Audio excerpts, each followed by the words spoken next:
Okay okay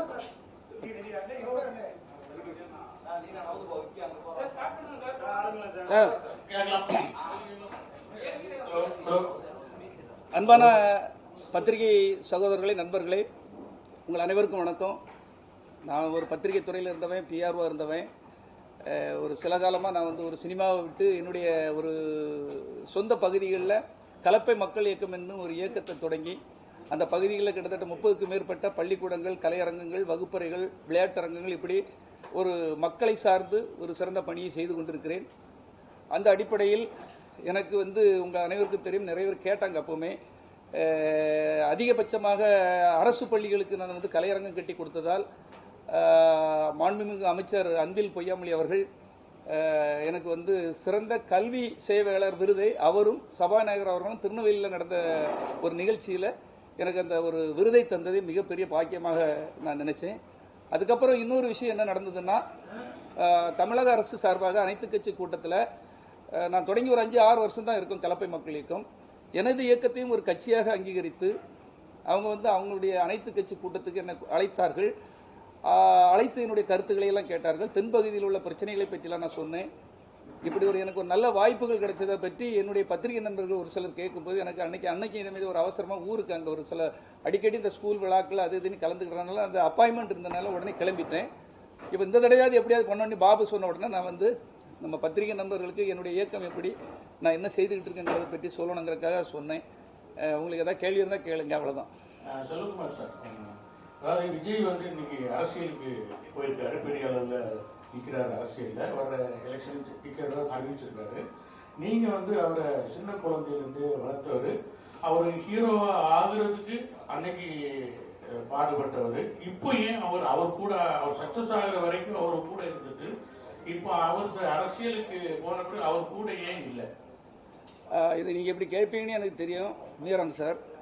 இது என்னென்னா sir, எப்போவுமே எல்லாருமே எல்லார் கூடலையும் எப்பவுமே இருந்துட முடியாது. அது ஒரு குடும்பமாக இருந்தால் கூட இருக்க முடியாது. ஏதோ ஒரு கால சூழல் அங்கங்கே அவங்கங்க வேலைப்பழுவோ இல்லை வேலையோ ஏதோ ஒரு காரணங்களால் பிரிஞ்சு போகிறது வழக்கம்தான். இப்போ நான் ஒரு புலிங்கிற திரைப்படம் நான் தயாரித்து எடுத்தது உங்கள் அனைவருக்கும் தெரியும். அந்த படம் மூலமாக நிறைய ஒரு இழப்புகளெல்லாம் நான் சந்தித்தேன். இருந்தாலும் என்னுடைய நேர்மை, நான் எதுவுமே யாருக்கும் எந்த ஒரு கடனோ பிரச்சனையோ இல்லாமல் அதை எல்லாத்தையும் முடிச்சுட்டு எனக்கு உழைப்பு மீது அதிக நம்பிக்கை. அந்த நம்பிக்கையை வைத்துக்கொண்டு நான் இந்த மக்களுக்கு ஏதாவது செய்யணும். விஜய் அவர்கள் கூட இருக்கும்போதும் நான் அதிகமாக சர்வீஸ் செய்வதற்கு என்னதான் அவங்க அப்பாவும் சரி அவரும் சரி என்னை விட்டு என்னை வேலை பார்க்க வைப்பாங்க. அந்த அடிப்படையில் எனக்கு இருந்த என் திறமையை வைத்தும் நான் ஒரு பேசிக் பத்திரிகையாளர். அதனால் நான் எப்படியாவது இந்த மக்களுக்கு ஒரு சிறந்த தொண்டாற்ற வேண்டும் என்கிற எண்ணத்தில் விஜய் அவர்கள் பயணப்பட்டது ஒரு காலகட்டம் என்றால், அடுத்த காலகட்டம் என்னுடைய பணி ஒரு நல்ல சர்வீஸில் இருக்கணுங்கிறது தான். நீங்கள் கன்னியாகுமரி மாவட்டம், திருநெல்வேலி மாவட்டத்தில் நீங்கள் போய் பார்த்தீங்கன்னா இது கிட்டத்தட்ட ஒரு 2-3 விருது அரசு சார்பாகவும் கலெக்டர்கிட்டையும் வாங்கியாச்சு. மிக சிறந்த அளவில் என்னுடைய தொண்டு போயிட்டு இருக்கு. அதனால தான் இப்பொழுது சமீபத்தில் நடந்த அந்த தென்குமரி கல்விக் கழகத்தில் செயலாளராக போட்டிட்டேன். நமது சிவந்தி ஆயத்தனார் அவங்க பேரில் அந்த கல்லூரி இருக்குது, வைகுண்டர் பாலிடெக்னிக்கல் எல்லாமே இருக்குது. அதுக்கு செக்ரட்டரியாக அதிக ஓட்டு வித்தியாசத்தில் நான் ஜெயித்ததுக்கு காரணமே நான் செய்து கொண்டு இருக்கின்ற அந்த தொண்டு தான். விஜய் அவர்கள் நிச்சயமாக பெருசாக வர வேண்டும். ஏன்னா அவர் என்னுடைய கூட பிறந்த சகோதரர் மாதிரி. அவர் வளர்ச்சி எனக்கு பிடிக்கும். ஏன்னா என் கூட இருந்தவங்க வளர்ந்தா எனக்கு நல்லது தானே. அவர்கிட்ட வேலை பார்த்து வளர வளர வளர நான் அதை பார்த்து ரசிச்சுக்கிட்டு இருக்கிறேன். கூப்பிட்டா கூப்பிடணும் இல்லையா? நான் அதை பற்றி எப்படி சொல்கிறது? ஏன்னா நான் ஆமாம்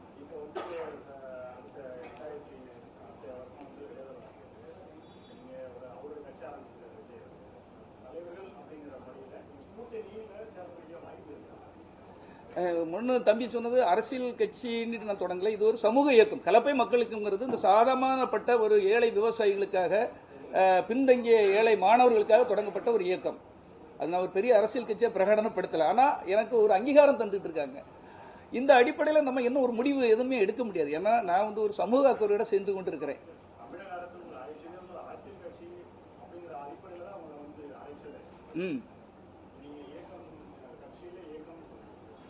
இல்லை, இயக்கம் தான் ஒரு, அதாவது அந்தந்த ஏரியாவில் யார் ஒரு நல்ல சர்வீஸ் பண்ண அவங்ககிட்ட கருத்து கேட்க தானே கூப்பிட்டுருக்காங்க.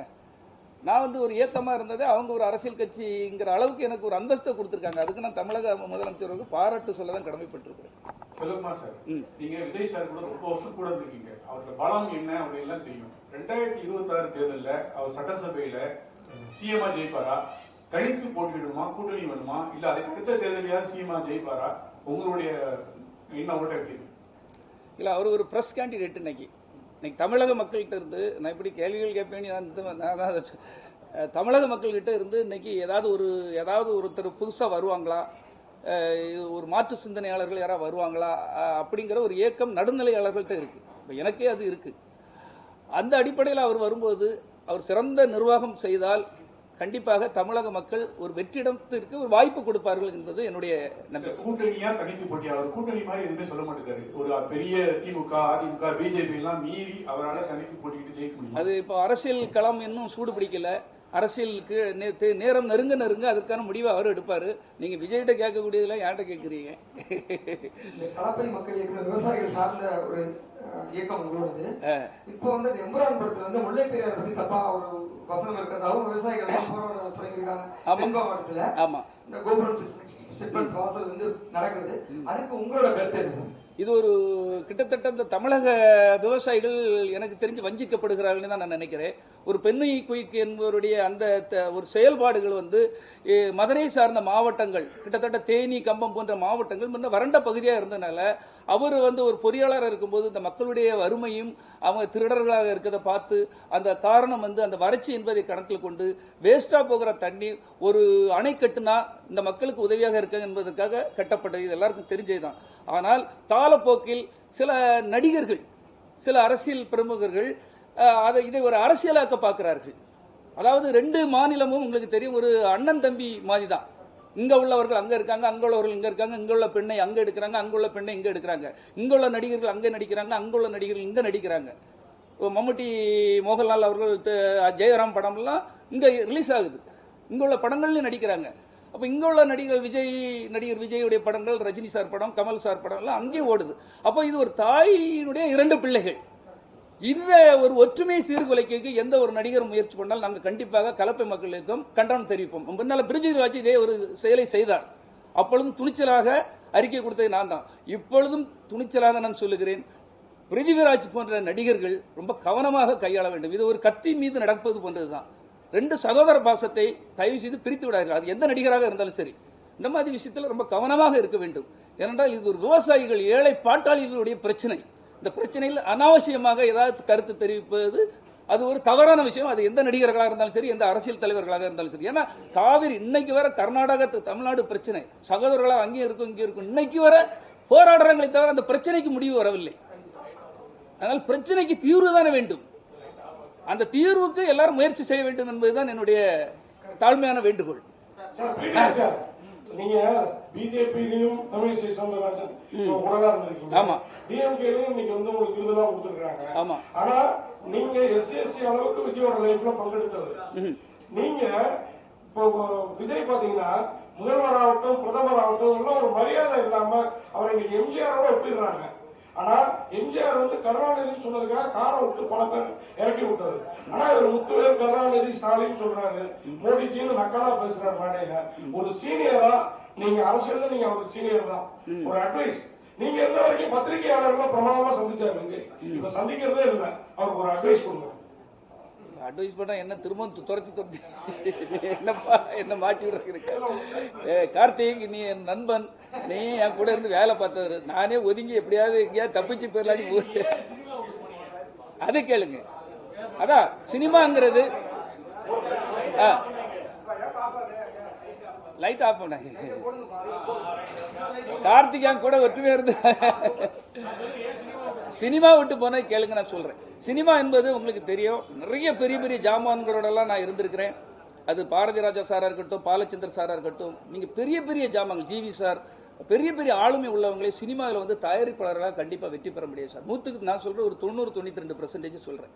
ஏன்னா அவ்வளவு கூடயும் படங்கள் பிஆர்ஓ பண்ணியிருக்கேன், மார்க்கெட்டிங்கில் இருந்திருக்கேன், டிஸ்ட்ரிபியூட்டராக இருந்திருக்கேன். என்னுடைய தாழ்மையான வேண்டுகோள் என்னென்னா, தயாரிப்பு பண்ணுறவங்க அந்த குடும்பங்கள் பெரிய பெரிய குடும்பங்கள், அது கேஆர்ஜி சாராக இருக்கட்டும், என்னால் பல ப்ரொடியூசர்ஸ் சொல்ல முடியும், ஆளுமையாக இருந்தாங்க. அது எம்ஜி பிக்சர்ஸாக இருக்கட்டும், அது லட்சுமி மூவி மேக்கர்ஸாக இருக்கட்டும், கணக்கு இல்லாமல் சொல்ல முடியும். அதுவும் பெரும் பெரும் கோடீஸ்வரர்கள்லாம் அவங்க என்ன நிலைமையில் இருக்கிறாங்க, அந்த குடும்பங்கள்லாம் எவ்வளோ வறுமையில் பிரச்சனைகளில் இருக்கிறாங்கிறத தெரிந்தவன். நானும் ஆசையில் தான் இருந்தேன். இந்த சினிமாவிலேருந்து ஒரு பத்திரிக்கையில் இருந்து எனக்கு அவ்வளோ ஏக்கங்கள் ஒட்டச்சிட்டு பயங்கரமாக படம் பண்ணி தான் நினச்சேன். ஒரே டைமில் 5 படம் பூஜை போடுற மாதிரிலாம் எல்லாம் ரெடி பண்ணேன். ஆனால் சூழல்கள் பாருங்கள், புலி, எனக்கு வாய்த்த படங்கள், எனக்கு வாய்த்த அடிமைகள்ங்கிற மாதிரி பாருங்கள். அடுத்த கட்டம் உடனே பார்த்த ஜீவா வச்சு பண்ணுறேன், போக்கிர் ராஜா, விதி. முதல் படம் நல்லா இருக்குன்னு சொல்லி அவனுக்கு வாய்ப்பை கொடுக்குறோம், நல்ல கதைகளாக தான் சொல்கிறாங்க. ஆனால் எடுக்கும்போது தோல்வியிட்டால் அதனுடைய முழு பழியும் முழு தோல்வியும் ஒரு தயாரிப்பாளர் மட்டுமே சார்ந்ததால் எனக்கு கொஞ்சம் கொஞ்சமாக இதிலிருந்து, ஏன்னா நான் தாங்கிக்கிட மாட்டேன். நான் உங்களை மாதிரி ஒரு பத்திரிக்கையாளர் உண்மையாக உழைச்சி உண்மையாக எல்லாருக்கும் செட்டில்மெண்ட் பண்ணணும்னு நினைக்கிறவன். அப்படியே கொஞ்சம் கொஞ்சமாக நம்ம வேறு ரூட்டுக்கு, எனக்கு எல்லா துறையிலையும் தெரியும், ரியல் எஸ்டேட் தெரியும், கன்ஸ்ட்ரக்ஷன் தெரியும், கன்சல்டேஷன் தெரியும், ஆன்மீகம் சம்பந்தமான ஜோதிடம் தெரியும், எதில் வேணாலும் என்னால் சம்பாதிக்க முடியுங்கிற இந்த துறையிலேருந்து பப்ளிக்கு ஏதாவது செய்யணுங்கிறக்கா அப்படி கொஞ்சம் ஒதுங்கினேன் சார். அதான் உண்மை. இப்போ பொதுக்குழுவில் கலந்துக்கிட்ட எஸ்ஏசியே நேற்று பேட்டியில் ஆனந்த கிழிச்சிட்டு, ஆனந்தோட எதிரி, விஜயோட எதிரியே ஆனந்த் தான் சொல்றாரு. அப்படிப்பட்ட சூழ்நிலையில நீங்க அப்பா பக்கமா மகன் பக்கமா? பார்த்தீங்களா அண்ணன் கேள்வி கேட்குறது இப்படி ஒரு, அதான் இதை பார்த்தீங்களா, நான் 2 பேரும் எனக்கு ஒன்று தான் சார். எனக்கு இல்லை, நான் இப்போ உண்மையை சொல்லிடுறேன், உண்மையை பேசிடுறேன்.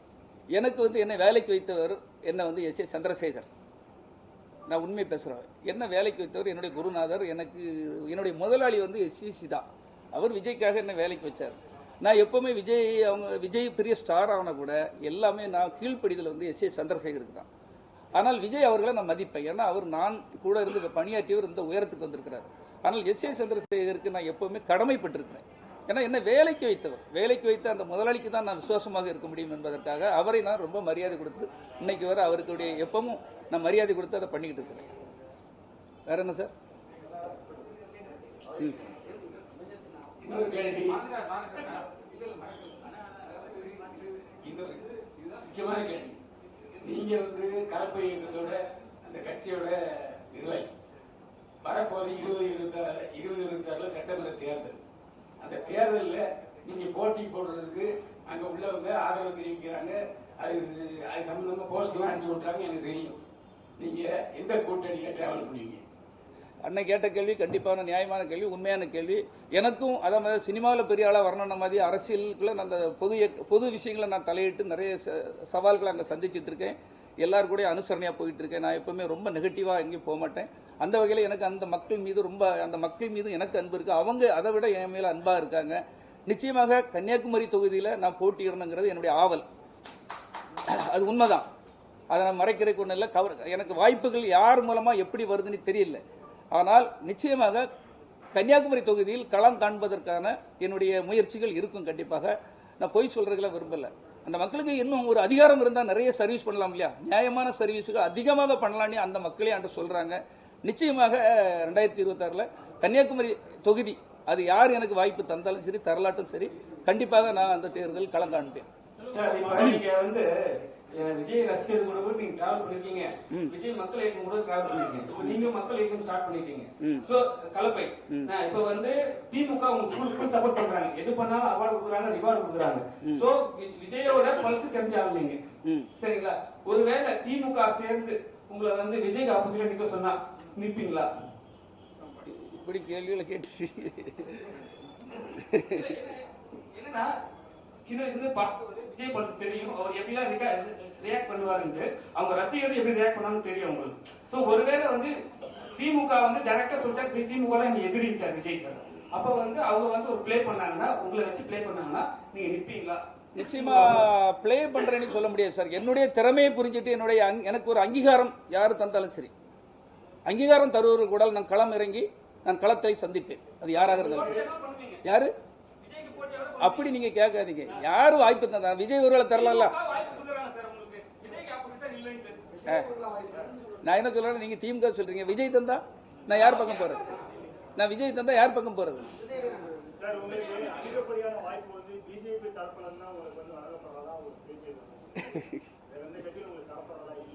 அப்படியா? சார் நான் பிஜேபி திமுக அண்ணா திமுக எதுவுமே சொல்லலை. எனக்கு அங்கீகாரம் தந்து யார் தந்தாலும் சரி அவர்களோடு நான் கைகோர்ப்பேன். என்ன மதித்து எனக்கு ஒரு அங்கீகாரம் தராங்க இல்லையா, அது யாராக இருந்தாலும், அது ரொம்ப கீழே உள்ள ஒரு சீமான் தந்தால் கூட நான் கூட போயிடும். ஏன்னா எனக்குன்னு ஒரு பலம் இருக்காங்க.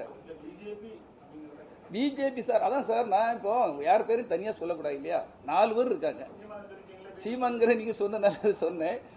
யார் தந்தாலும் போவோம் சார். எனக்கு ஒரு அங்கீகாரம் தரும்போது நான் போவேன். பிரதர் இதுக்காக தான் இயங்கிட்டு இருக்கேன் பிரதர். விஜய் சார் இதே கன்னியாகுமரியில விஜய் நின்னா அவரை எதிர்க்கிறீங்களா? யாரு கன்னியாகுமரியிலே விஜய் நிக்கிறார். எங்க இருந்து இவ்வளவு கேள்வி? நீங்க நிப்பீங்கல்ல? கன்னியாகுமரி ஒருவேளை அவரே தருவார் நீங்க இல்ல அவர் நிக்கிறாரு கன்னியாகுமரியில நீங்க நிக்கிறீங்க. கன்னியாகுமரி தொகுதியில் விஜய் அவர்கள் என்றால் அவருக்கு ஆதரவாக செயல்படுவேன். போதுமா?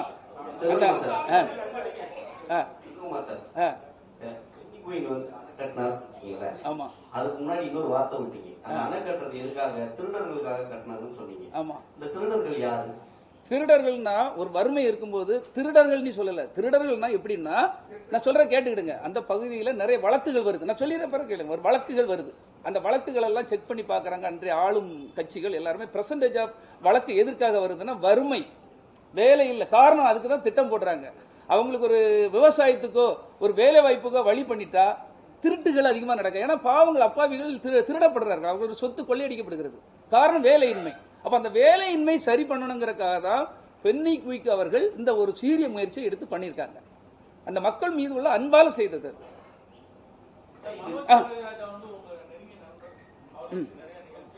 ஆமா,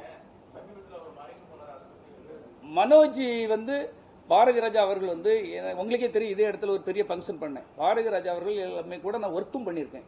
ஒரு மிகப்பெரிய இந்தியாவின் ஒரு இயக்குனரில் அவருடைய பையன் மனோஜ் அவர்கள், அவர் தொழிலில் கொஞ்சம் அவர் ஒரு பெரிய இடத்துக்கு வர முடியாத நேரத்தில் என்ன அடிக்கடி அவர் ஒரு பாரதி ராஜா இன்ஸ்டியூட் இருக்கு இல்லையா, அங்கே கூப்பிடுவாங்க.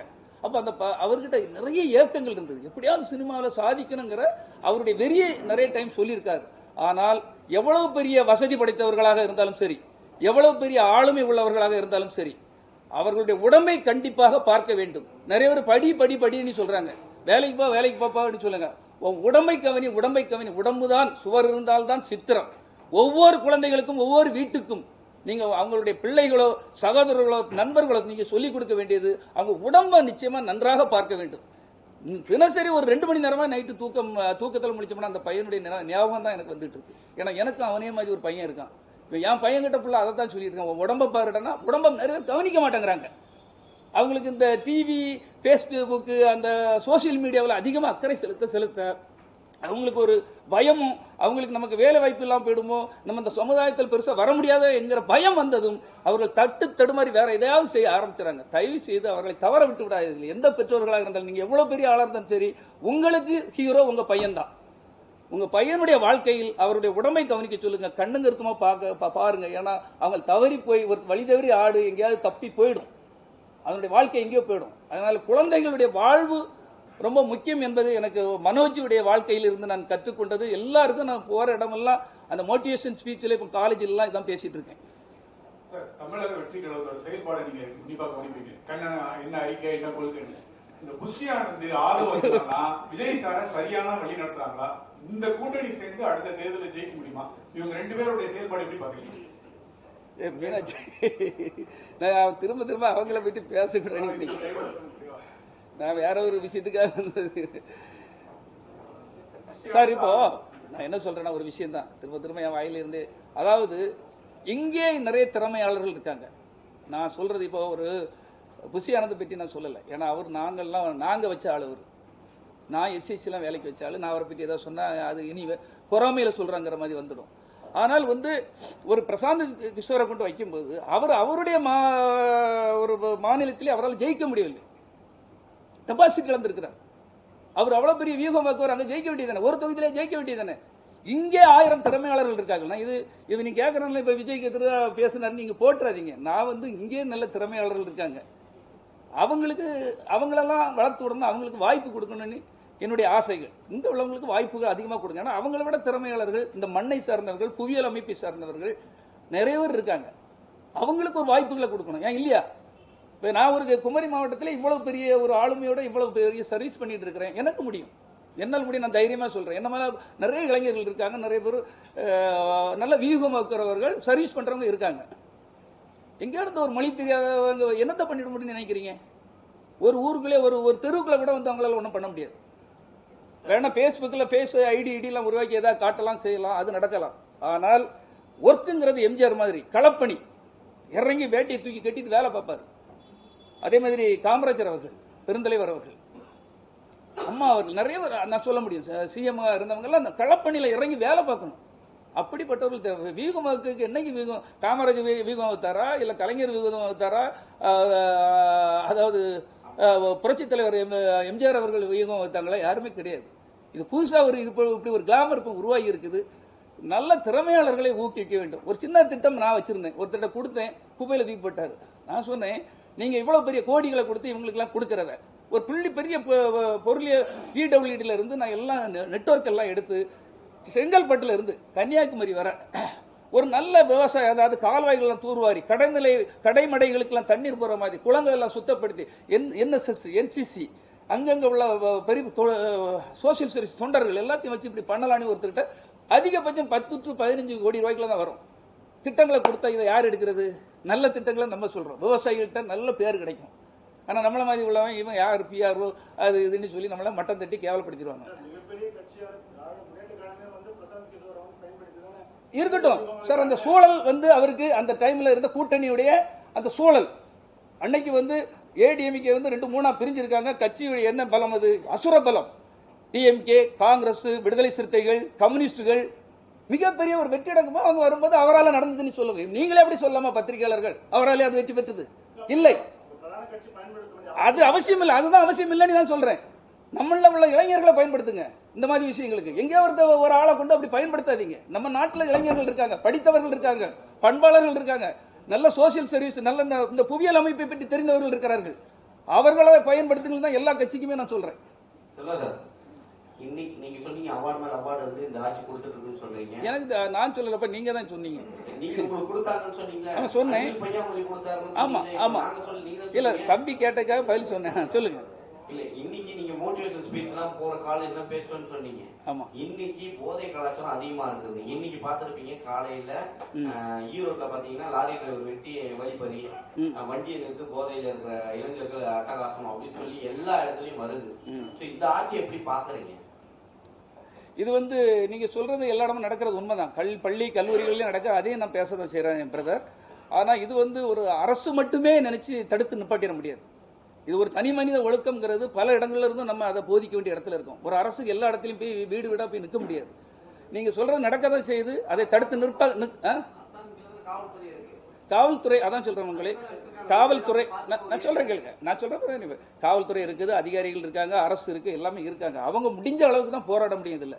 நீங்க ஒளிச்சிருந்து ஒரு தோட்டத்துக்குள்ள இருந்தோ ஒரு எங்கேயோ போய் எங்கேயோ கண் தெரியாத இடத்துல எங்கேயோ ஒரு இடத்துல போய் இருந்து பண்றதை வந்து எல்லாராலையும் தடுக்க. ஆனால் முடிந்த அளவுக்கு அவங்க போராடுகிறார்கள். இன்னும் அவர்கள் அதிகமாக போராட வேண்டும் என்பதுதான் எங்களுடைய கோரிக்கை. அதிகமாக அதை தடுத்து நிற்பாட்டுவதற்கு பல புதிய யுக்திகளை கொண்டு வர வேண்டும் என்று நானும் சொல்லிக்கிட்டு இருக்கேன்.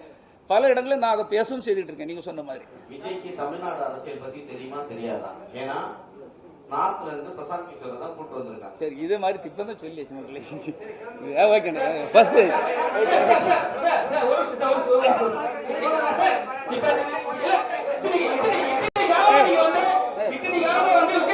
இருக்கீங்க சரிங்களா? ஆனா வந்து நிறைய சொல்றீங்க கலப்பணி ஆடணும்ன்றீங்க.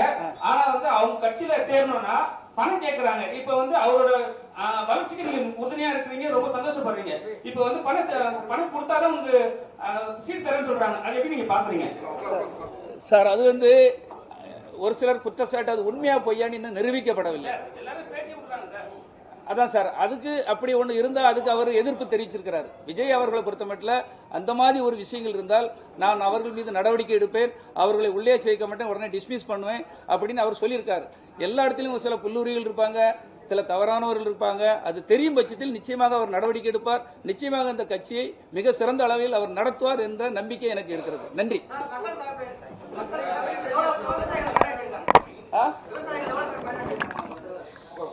சரி ஓகே ஓகே சரி சரி ஓகே. நான் வந்து ஆரம்பத்தில் வந்து விவசாயிகளுக்காக ரொம்ப போராடிட்டு இருந்தேன் தம்பி. அப்புறம் அரசு பள்ளிகளுக்கெல்லாம் போகும்போது நிறைய இடங்கள்ல அவங்களுக்கு வகுப்பறைகள் இல்லை, போதிய பயிற்சிக்கு வந்து விளையாட்டரங்கங்கள் இல்லை, அப்புறம் வந்து அவங்களுக்கு ஒரு கலையரங்கங்கள் இல்லைன்னா என்னுடைய கவனங்கள் அதிகமாக அதில் செலுத்தினேன். ஆனால் விவசாயிகளுக்காக பல பிரச்சனைகளை முன்னின்று நடத்தியிருக்கேன். நிறைய விவசாயிகளுக்கு கால்நடைகள் வாங்கி கொடுத்துருக்கேன். அவங்களுடைய விவசாய நேரத்தில் அவங்களுக்கு வந்து ஏதாவது பயிர் பாதுகாப்புகளுக்கு ஏதாவது நஷ்டீடு வேணால் அதுக்காக போராடி மாவட்ட நிர்வாகத்திட்ட போராடி நிறைய வாங்கி கொடுத்துருக்கேன். அங்குள்ளவருடைய விவசாயிகளுடைய தோழனாக தான் கலப்பை மக்கள் இயக்கம் இயங்கிக் கொண்டிருக்கிறது. இன்னும்